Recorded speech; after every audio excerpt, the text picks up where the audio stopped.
हाँ देखिए, सामयिक अनुक्रमणिका का समय तो पूरा हो चुका है, लेकिन कथा हमारी अधूरी है और आज की विशिष्ट कथा है। और जब हमारे प्रभु ही याचक बन गए तो अगर मैं याचक बन जाऊं तो क्या कोई कमी? तो हम कल की तरह फिर आपसे समय की ही भिक्षा मांगेंगे। और आप उम्मीद मत करिएगा कि मैं आपसे पैसा कौड़ी कहीं मांगूंगा। पैसा कौड़ी तो चारों हाथ से नारायण देता ही है, केवल समय न उसके पास है न हमारे पास है, और विशेष करके श्रोताओं के पास तो कदापि नहीं रहता। श्रोताओं के पास समय कब रहेगा? आज उसी के लिए मैं एक बार फिर सचेत कर रहा हूं। आपका समय तभी आएगा जब अपने पूर्वजों को आप याद करेंगे। जन्मार्जितम भवेत् पुण्यम तदा भागवतम लभेत्। तो अपने अपने पूर्वजों से हर व्यक्ति कुछ समय मांग ले कि अपना मार्गदर्शन आप दीजिए, हमको समय दीजिए, हम कुछ समय तक यहाँ रहे। आइए देखिए,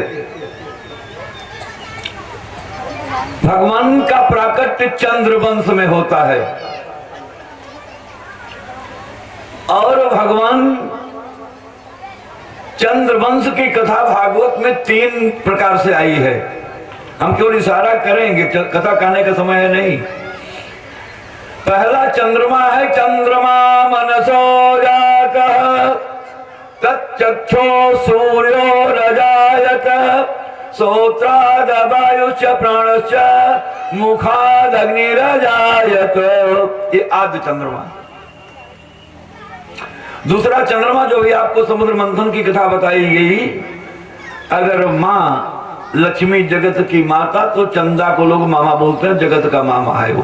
क्योंकि जनक एक है, समुद्र से एक ही तिथि को कार्तिक कृष्ण पक्ष त्रयोदशी को चंद्रमा और लक्ष्मी का प्राकट्य, इसलिए वो सबका मामा कहलाता है। ये 2 चंद्रमा हो गए।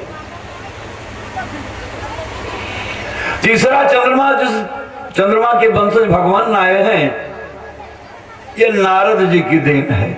नारद जी एक बार मृत्युलोक में आए अत्र के आश्रम पर। उन्होंने सती अनुसुईया के सतीत्व को देखा और जा करके तीनों लोकों में उनके सतीत्व का वर्णन किया।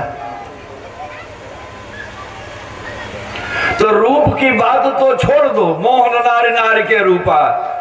एक कुरूप स्त्री भी अपने से अधिक गुणवती या स्वरूपवान दूसरी को नहीं मानती है। ये सामान्य व्यवस्था है। तीनों देवियों ने कहा ऐसा हो नहीं सकता। ये सतीत्व देवलोक के बजाय मृत्युलोक में संभव नहीं है। नारद ने कहा नहीं, यही संभव है, मैं वहीं से तो आ रहा हूं।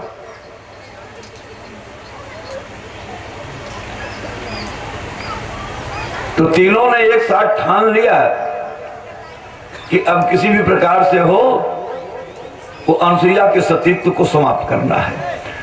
तीनों ने अपने पतियों से कहा और तीनों पति आज सतीत्व नष्ट करने के लिए जा रहे हैं।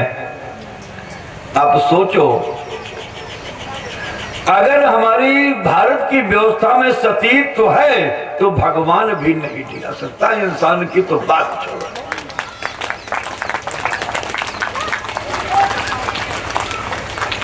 ब्रह्मा विष्णु और शिव तीनों गए हैं और तीनों ने आज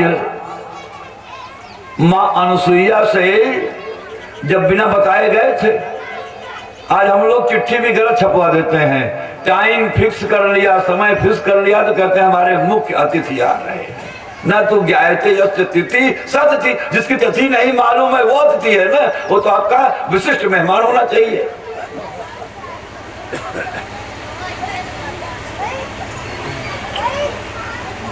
तो अब इन्होंने सूचना तो दिया नहीं था, विदाउट इंफॉर्मेशन पहुंचे थे, इसलिए अतिथि थे। तो अनुसुईया को लगा कि अतिथि देव हो, साक्षात देव हैं, तो देव तो थे ही, त्रिदेव। पूछा भैया बताइए आपका क्या स्वागत किया जाए? बोले हम बहुत विमुक्षु हैं, हमको भोजन कराओ। तो कहा भोजन कैसे करेंगे? कहा भोजन तो हम करेंगे, लेकिन हमारे भोजन की विधा बड़ी विचित्र है। कहा क्या? कहा आप नग्न होकर के भोजन को परोसें। अनुसुईया अपने मन में विचार करने लगी कि स्त्री को नग्न होने का अधिकार कहां है। तो कहा कि पति के सिवा किसी के सामने नग्न होने का अधिकार है नहीं, और ये पति है नहीं कि इनके सामने मैं नग्न हो जाऊं। तो ध्यान मूलम गुरोर मूर्ति ही, यहां गुरु से तात्पर्य पति, श्रीनाम माध्यम गुरुपति। उसने अत्रि का ध्यान किया। अब बताओ, दरवाजे पर 3 अतिथि आए हैं, इनके साथ क्या व्यवहार किया जाए। उन्होंने कहा देखो, तुम गृहस्थ जीवन में हो तो गृहस्थ धर्म को स्वीकार करो। गृहस्थ धर्म पहला है कि दरवाजे पर कोई अतिथि आवे तो बिना भोजन के वो जाए न, उसको भोजन अवश्य कराओ। तो कहा कि इनकी विधा तो बड़ी विचित्र है, ये जिस विधा में भोजन करना चाहते हैं, मैं क्या करूं? मेरा तो पति धर्म जा रहा है। कहा पति धर्म जाए तो जाने दो, गृहस्थ धर्म बचाओ।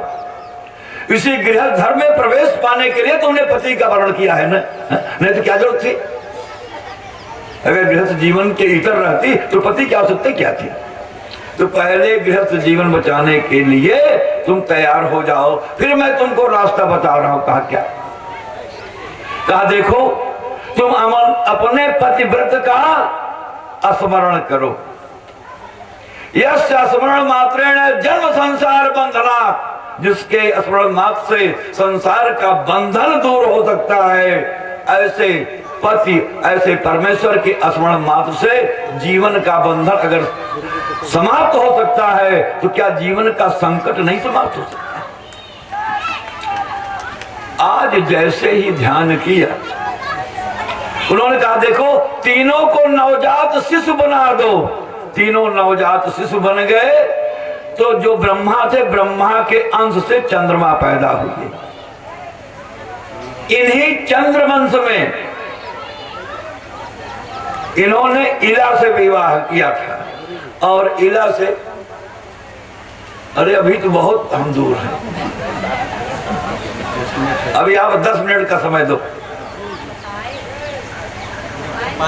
पालकी को मोड़ी जाए। हाँ देखिए, जैसा कि हमारे भैया अरुण जी ने आते ही पहला भजन ही ऐसा गा दिया था, हरिया जाओ हरिया जाओ। तो हम तो बाणी से बुलाने के लिए अभी लालायित ही थे कि वो प्रत्यक्ष आने को उतावले हो रहे हैं। तो देखिए, इसी ययाति ने प्रतिलोम विवाह किया, जो रास्ते में बच्चे ने पूछा था, उसका प्रसंग यहाँ आ गया। अनुलोम और प्रतिलोम।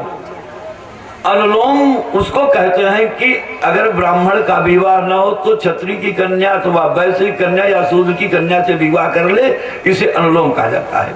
इसके विपरीत अगर कोई शूद्र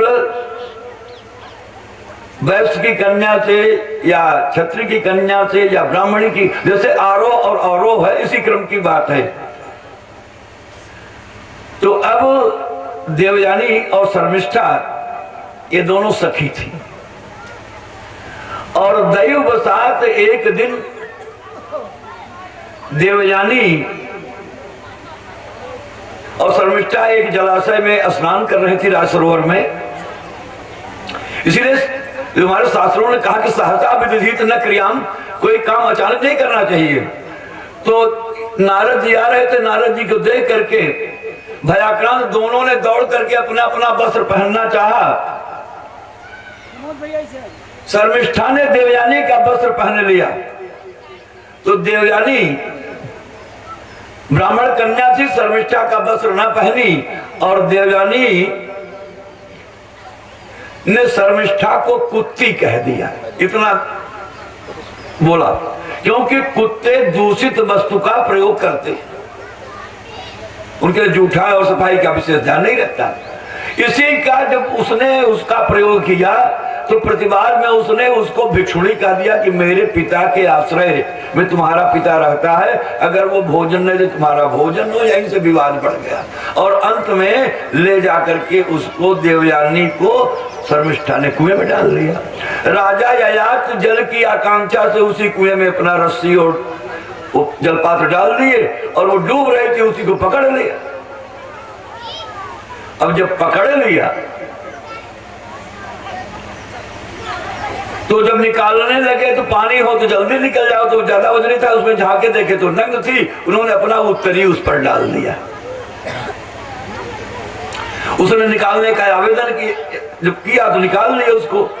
तो जैसे पहले आपके यहाँ भी कुआं था ना, तो जो कुएं पानी निकालेगा उसको एहसास होगा कि एक हाथ से रस्सी पकड़ी जाती है, दूसरे हाथ से वो जलीय बस।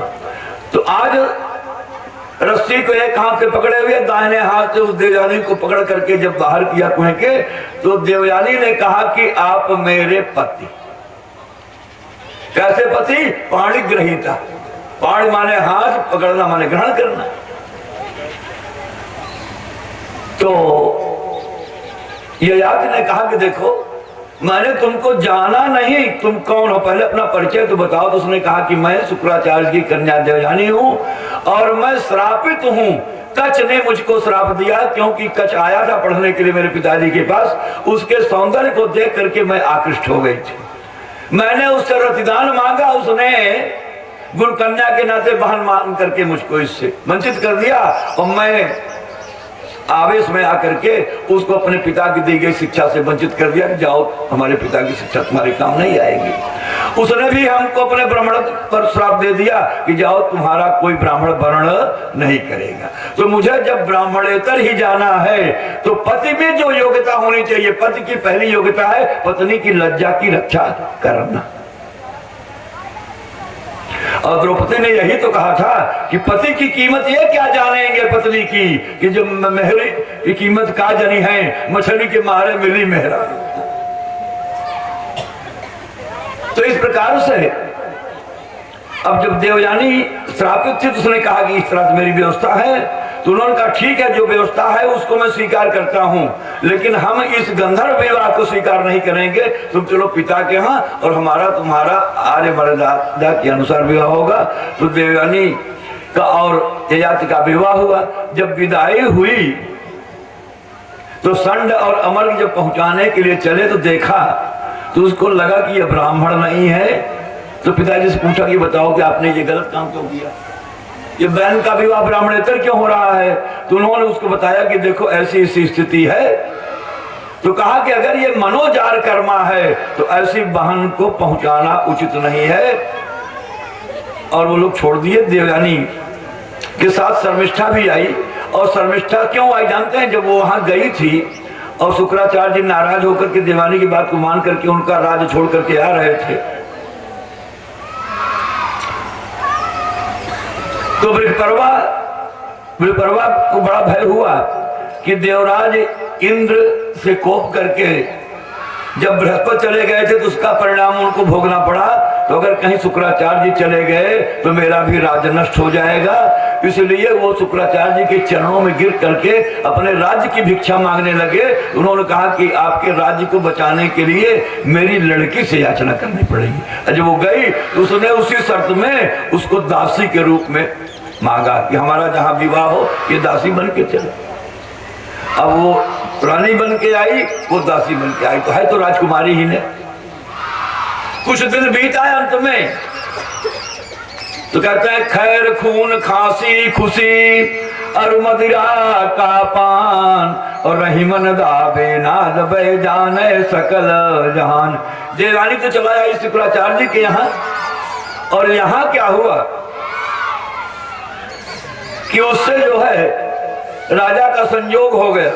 और जब देवयानी को ये बात पता चली तो श्राप दिलवा दिया, जिससे वो असामयिक वृद्ध हो गए। तो जब युवा अवस्था की बात आई तो शुक्राचार्य जी ने कहा कि देखो इनको युवा तभी हो सकते हैं जब ये कोई अपनी अवस्था का दान दे दे। तो देवयानी के बच्चों ने तो मना कर दिया, जिसमें बड़ा लड़का यदु था। आज उसी यदु के वंश में भगवान का प्राकट्य होगा। तो अभी तक तो आपने वंश विस्तार देखा। बोले आनंद कंद भगवान कृष्णचंद्र की जय हो। अब आप थोड़ा कथा के स्थल पर आइए। उस समय द्वापर में मथुरा में दो वंश विख्यात थे, एक भोज वंश और एक सूरसेन वंश। भोज वंश में उग्रसेन और देवक, और सूरसेन वंश में वसुदेव। आज दोनों के विवाह की, देवक की कन्या देवकी और वसुदेव के विवाह का प्रसंग हुआ। दोनों विवाह सूत्र में बंधे और विदाई हुई। तो विदाई में विवाह के प्रसंग में एक समता देखिए, वहां एक दासी, यहां उससे 200 दासी। लिखते हैं कि दासीणाम सुकुमारिणाम, सुमाने सुंदर हैं और कुमारी हैं। वहां वो भी शर्मिष्ठा भी कुमारी थी। ये समता है। दासी नाम से कुमार नाम, वो अकेली थी। यहाँ कंस ने अपनी बहन की सेवा में 200 दासी द्वेषते समलंकृते, अलंकरण जो देवकी का है उतना ही दासियों का है। जो दासी हैं वो राजकन्या थी।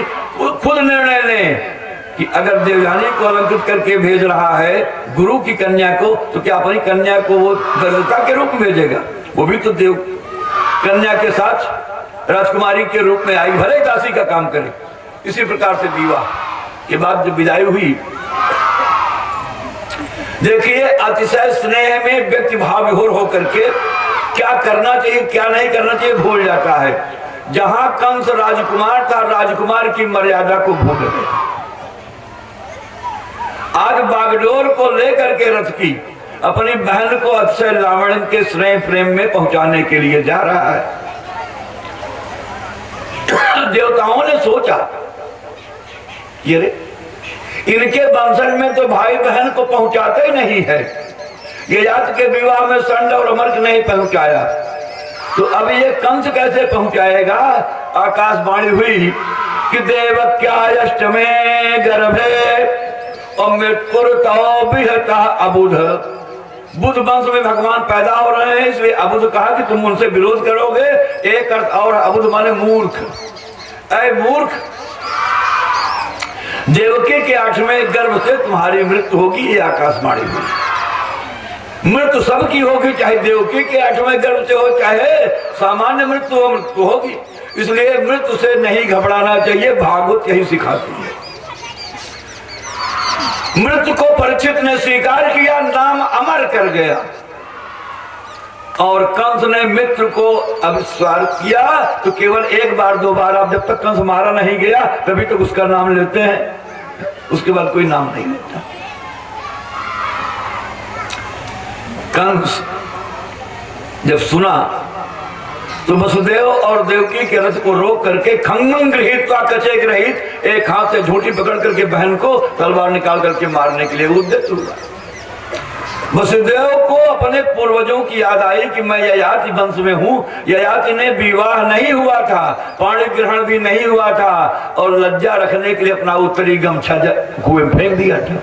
आज ये पाणी ग्रहीता है, मेरी अर्धांगिनी है, लज्जा नहीं बल्कि इसका प्राण जाने वाला है। मेरा क्या कर्तव्य है? कर्तव्य बोध होना चाहिए। तो कहा कि इसके प्राणों की रक्षा करना ही मेरा कर्तव्य है। और वो कर्तव्य कब तक होना चाहिए? यावत बुद्धि बलोदयम, जब तक बुद्धि और बल काम करे। पहले बुद्धि फिर बल। तो बुद्ध के रूप में आज वो अपने उस साले को, कंस को समझाता है कि मृत्यु जन्मताम वीर देहेन सहजायते अद्यवाब्द सतांतेवा मृत्यु वही प्राणिनाम ध्रुवा। प्राणिनाम मृत्यु ध्रुवा, प्राणी मात्र के मृत्यु ही सत्य है, चाहे आज हो चाहे 100 वर्ष के बाद हो।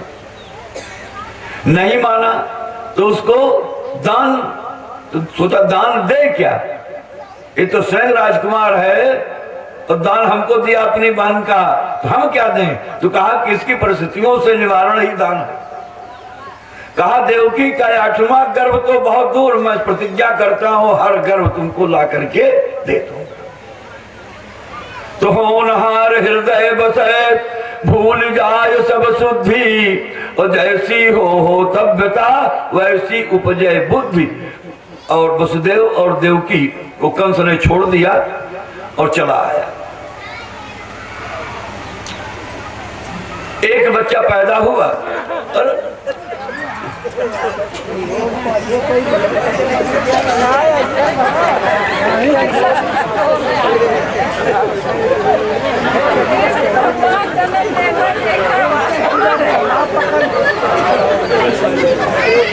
देखिए ये माताएं बहनें क्या कर रही हैं कि भी भगवान के अग्रज के आने पर ये दशा है, अगर भगवान आ जाएंगे तो क्या होगा।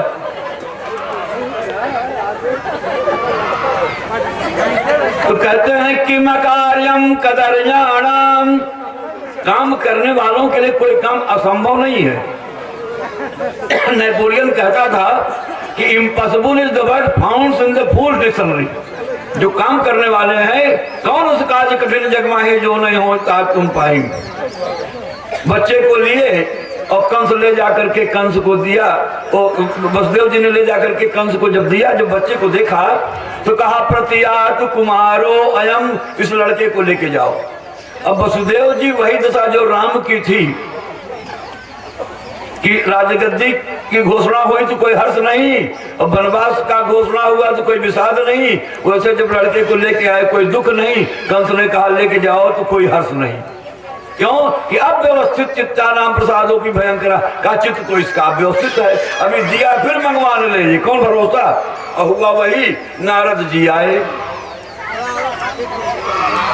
नारद जी के मन में आया कि भगवान कहते हैं कि यदा यदा हि धर्मस्य ग्लानिर्भवति भारत अभ्युत्थानमधर्मस्य तदात्मानं सृजाम्यहम् परित्राणाय साधूनां विनाशाय च दुष्कृताम् और धर्म संस्थापनार्थाय संभवामि जुगे जुगे। तो जब अनाचार पापाचार बढ़ेगा तब तो भगवान का अवतरण होगा। और इधर इसके मन में दया भाव आ गया है। पहुंचे कहा चाहिए बताओ कि गिनती के अनुक्रमण का आरोह क्रम में थी कि अवरोह क्रम में। कहा यह तो आकाशवाणी से नहीं पूछा गया। कहा बस तो भगवान ऊपर से भी आ सकते हैं या नीचे से ऊपर जा सकते हैं। अब ये बड़ा चक्कर है, देवताओं की बात तुम नहीं जानोगे। क्या करके नारद जी गए, उसकी मति विभ्रम पड़ी, लड़के को मंगवाया और मार। जब मार दिया, जब पाप प्राण हो गया तो विश्वास उसका बहनोई से चला गया। वसुदेव देवकी को ला करके जेल में डाल दिया। जो भगवान ने कहा था मैं आऊंगा जेल में, पहले जेल की व्यवस्था।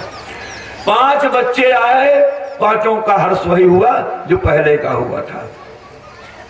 अंततः विष्णु और माया भगवती, जिसको उन्होंने कहा था कि तू आई है पीर से तो अब तू आएगी खेल खेल। कहा आओ, और आने के पहले ही कुछ खेल करके दिखाओ। विष्णु और माया भगवती ये असम्मोहितम जगत, सारे संसार में मोह को पैदा करो। योग माया आई और भगवान जीवात्मा को, जिसको कहते तुम श्रेष्ठ बन के आओगे, वो आज उस जीवात्मा के रूप में देवकी के गर्भ में लीला कर रहे हैं, 7वां गर्भ। और उसी योग माया को उन्होंने कहा कि इसको रोहिणा गर्भे सन्निवेश ले जाकर के निकाल के रोहिणी के गर्भ में डाल दो। तो अब 7वां गर्भ तो चला गया रोहिणी के गर्भ में।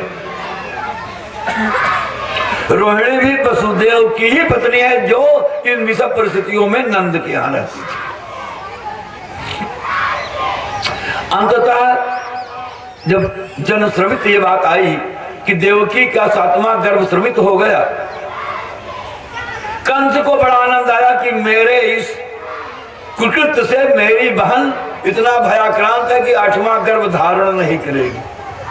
लेकिन जैसे रात्र बीत जाती है तो सवेरा निश्चित हो जाता है। और इसी आशा में तो भ्रमर ने यही कहा था ना कि रात्र गमिष्यति भविष्यति सुप्रभातम भास्वानुदिष्यति हसिष्यति पंकजश्री इत्थं विचिन्तयति कौतुकते दुरेपे ओहाहंत हंत नलिनीम गजमुज्जार। आज सा देवकी सर्व जगन निवासा निवास भूता, जिसके एक एक रोम में करोड़ों ब्रह्मांड व्याप्त हो सकते हैं, ऐसे भगवान ने माँ देवकी के गर्भ में लीला धाम के रूप में प्रवेश लिया। तो कहते हैं कि दिशा प्रसेदु गगने समीरिताम वयौ वायु सुखस्पर्शा, बड़ा दिव्य वातावरण हो गया। और भगवान आज विश्व का कल्याण करना है। वैशिष्ट रूप से तो माँ यशोदा और नंद का कल्याण करना ही करना है, लेकिन विश्व के कल्याण करने की भावना से भगवान ने अपने आगमन के लिए कौन सा महीना वर्ण किया? भाद्रपद। आप कहते हैं भद्रसुद बोलते हैं भद्रं कर्णे में देवा भद्रं पश्येमाच्युतिर् यजत्राः श्रेरंगे सृष्ट्वागं सस्तनूभिर्वसेमहि देवहितं जदायु। और चूंकि चंद्रवंश में आ रहे हैं, चंद्रमा की 16 कला है जो कृष्ण पक्ष में दिखलाई पड़ती है।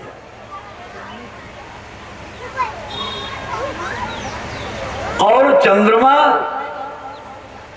मन का विषय है। जैसे मन आगे चलता है और पीछे चलता है, वैसे चंद्रमा की गति आगे और पीछे दोनों चलती है।